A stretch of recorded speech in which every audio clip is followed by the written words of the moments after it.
Hello everyone, welcome to our YouTube channel The Legal Vani. This is another lecture series of Law of Torts. तो हम ये देखने वाले हैं ये टॉर्ट है क्या, क्योंकि लैटिन टर्म से डिराइव्ड होता है टॉर्टम which means to twist. Twist means that here आप अपने राइट पार्ट से डेविएट होते हो, कुछ ऐसा रास्ता चुन लेते हो जो कि गलत होता है। एक मैं एग्जांपल आपको बताती हूँ, उसके थ्रू आपको क्लैरिटी और बढ़ेगी।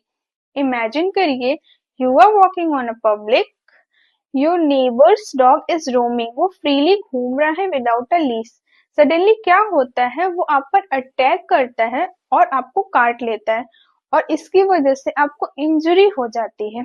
Now think, did you have a contract with the dog owners?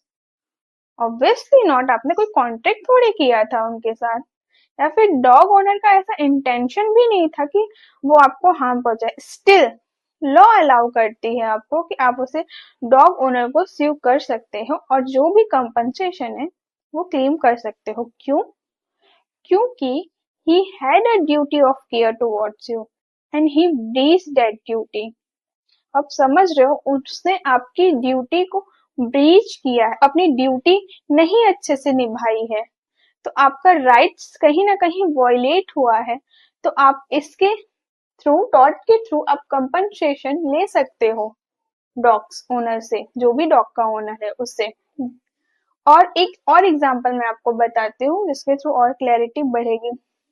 Imagine करिए कि you are walking on the road and suddenly bike आ जाता है that splashes water, dirty water on you. तो फिर आपकी एक मीटिंग होती है ऑफिस में और आपके आउटफिट पूरे गंदे हो जाते हैं और आपको टाइम पर नहीं पहुंचना था ऑफिस में, बट आपके आउटफिट इतने गंदे हो जाते हैं कि आप जा ही नहीं पाओगे उस आउटफिट के साथ मीटिंग को अटेंड करने। तो इसके चलते आपकी नौकरी, आपकी जॉब भी जा सकती है। तो क्या आपने यहाँ पे कॉन्ट्रैक्ट किया था उस पर्सन के साथ? और ना ही ये तो क्राइम है, बट स्टिल आपके कहीं ना कहीं आपके राइट का वॉल्यूशन हुआ है। तो कौन सा राइट, तो कौन सा लॉ है जो आपको प्रोटेक्ट करेगा? That is law of torts, जो कि आपको प्रोटेक्ट करेगा। इसके बाद ये क्या है, tort is an uncodified law. अब ये अनकोडिफाइड लॉ क्या है? Uncodified law, it is not written and compiled. इसका कोई एक स्टैट्यूट नहीं है कि हाँ उसमें ये सेक्शन, इसका कोई सेक्शन नहीं है। ये सिर्फ डेवलप होता है केस के थ्रू, डेवलप होता है जुडिशियल डिसीजन के थ्रू, केस टू केस ये डेवलप्ड होते हैं लॉ। और टॉर्ट हमारा डिफाइन किया हुआ है लिमिटेशन एक्ट 1963 के 2M में, जिसका मतलब है उसमें टॉर्ट एक सिविल रॉन्ग है which is not exclusively a breach of contract और ब्रीच ऑफ ट्रस्ट। इसमें कॉन्ट्रैक्ट और ट्रस्ट के प्रोविजन नहीं इंक्लूड होते, उनका एक सेपरेट अलग प्रोविजन बताया गया है। इसमें टॉर्ट लॉ इंक्लूड नहीं करता है इसे। इसके बाद है tort is based on common law. Tort एक कॉमन लॉ पे बेस्ड है। कॉमन लॉ एक बॉडी ऑफ लॉ है जो कि डेवलप होती है थ्रू जुडिशियल डिसीजन के थ्रू। ये जजमेंट लॉ होता है और डायनेमिक होता है। डायनेमिक मीन्स दैट ये चेंज होता है अकॉर्डिंग टू द सिचुएशन और सोसाइटी को देखते हुए, क्योंकि ये इवॉल्व होता है केस टू केस के थ्रू।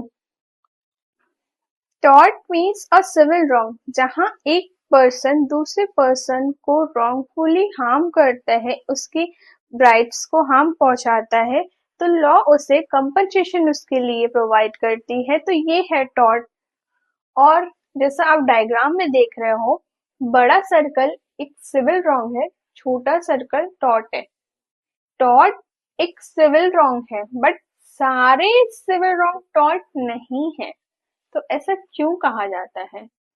ऐसा इसलिए कहा जाता है, क्यों सारे टॉर्ट सिविल रॉन्ग है? इसलिए क्योंकि ये वॉयलेट करते हैं प्राइवेट लीगल राइट को और इसकी रेमेडी कंपनसेशन होती है, ना कि पनिशमेंट होती है। और क्यों सारे सिविल रॉन्ग टॉर्ट नहीं होते हैं? क्योंकि कुछ सिविल रॉन्ग इसके बाहर भी फॉल करते हैं। फॉर एग्जाम्पल जैसे कॉन्ट्रेक्चुअल बेस्ड, ट्रस्ट बेस्ड, वो टॉर्ट से डील नहीं होते हैं, उनके एक अलग प्रोविजन बना हुआ है। तो it means to be proved that all civil wrong is a tort and not a breach of contract. ये सारे सिविल रॉन्ग है, पर ये टॉर्ट नहीं है। और अब नेचर ऑफ टॉर्ट्स क्या है, तो पहला है सिविल रॉन्ग। टॉर्ट एक प्राइवेट रॉन्ग है जो कि इंडिविजुअल के पर्सनल राइट को इन्फ्रिंज करता है, और इसका मेन ऑब्जेक्टिव है जो भी इंजर्ड पार्टी है उसे कंपनसेशन प्रोवाइड कराना, ना कि जो भी रॉन्ग डूअर है उसे पनिश करना। सेकेंड है, tort is N infringement of legal private right. Tort एक क्या है कि एक टॉर्टियस लाइबिलिटी अराइज होती है और किसी के आप राइट को इन्फ्रिंज कर रहे हो, वॉयलेट कर रहे हो बिना कोई लॉफुल जस्टिफिकेशन की।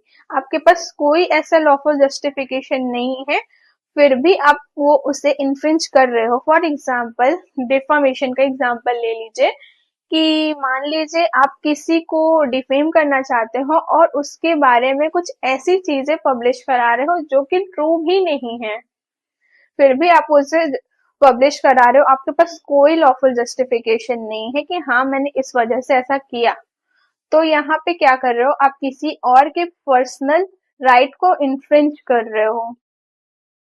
थर्ड में है, tort is a breach of duty imposed by law not by agreement.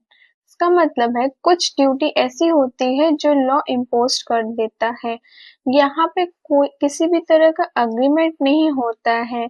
यहाँ होता है कि लॉ ने जो भी ड्यूटी इम्पोज की है उसे आपको फॉलो करना पड़ेगा। यहाँ कोई ऐसा वो नहीं है कि आप उस पर अग्री कर रहे हो या नहीं कर रहे हो। अगर ये लॉ ने इम्पोज की है ड्यूटी तो आपको वो ड्यूटी फॉलो करनी पड़ेगी। फॉर एग्जाम्पल, सबकी ये ड्यूटी है कि किसी को भी डिफेम ना करे या फिर किसी के भी प्रीमाइसेस में बिना उसकी परमिशन के पहुंचे, किसी को भी ये राइट नहीं है।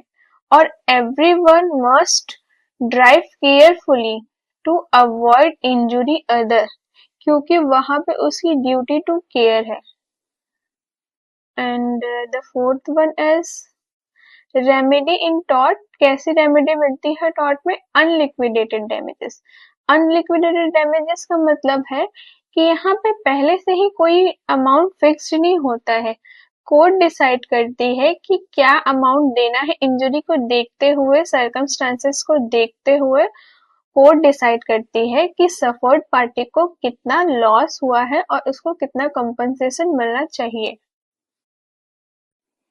पॉइंट फिफ्थ बोलता है, tort is a breach of duty own to person in general erga omnes right and rem. Erga omnes means against all, right and rem world at large की बात करता है। यहाँ पे सबकी ड्यूटी है कि किसी भी के भी इंडिविजुअल राइट को हम वॉयलेट ना करें, यहाँ सबकी ड्यूटी बनती है। यहाँ जरूरी नहीं है कि हमने आपसे कॉन्ट्रैक्ट किया है तो ही आप मेरे राइट को प्रोटेक्ट करिए, नहीं, यहाँ सबकी ड्यूटी है कि किसी के भी राइट को हम इन्फ्रिंज ना करें। फॉर एग्जाम्पल, ट्रेसपास ना करें, डिफेमेशन ना करें, न्यूसेंस ना करें, ऐसी चीजें ना करें जिससे किसी और के राइट का वॉयलेशन होता है, क्योंकि ये वर्ल्ड एट लार्ज की बात करता है। बट इन कॉन्ट्रैक्ट में क्या होता है, राइट एंड पर्सोनम होता है, वहां पे एक पर्सन दूसरे पर्सन के राइट को वॉयलेट नहीं कर सकता, और यहाँ पे हम वर्ल्ड एट लार्ज की बात कर रहे हैं, मीन्स कोई भी आपके राइट को वॉयलेट नहीं कर सकता। Point six, remedy is mostly compensation but में इंक्लूड इंजंक्शन। इसमें डैमेजेस मिलते हैं मॉनेटरी टर्म में, पर कुछ ऐसे भी केसेस होते हैं, कुछ केसेस में ऑप्शन ये भी होता है इंजंक्शन का, जैसे न्यूसेंस, ट्रेसपास में। देन 7 पॉइंट कहता है, law of torts is dynamic and evolving.